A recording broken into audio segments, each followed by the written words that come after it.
Pasukan rudal Yaman mengkonfirmasi telah melancarkan serangan yang secara spesifik menargetkan bandara Lod di Jaffa, Israel pada Jumat 22 Agustus malam waktu setempat.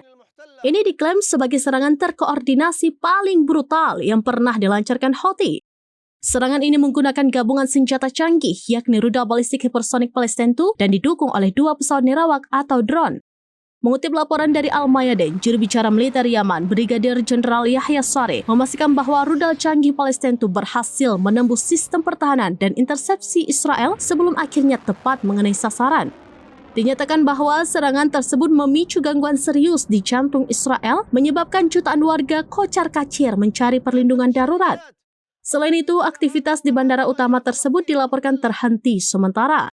Insiden ini secara spesifik memicu penutupan sementara Bandara Ben Gurion dan meningkatkan siaga militer di berbagai penjuru wilayah. Tidak berhenti sampai di situ, Saree menambahkan Angkatan Udara Yaman juga melakukan 2 operasi tambahan menggunakan drone. Kedua operasi tersebut dilaporkan menargetkan fasilitas militer Israel di Jaffa dan Ashkelon dan keduanya diklaim berhasil mencapai target yang telah ditentukan.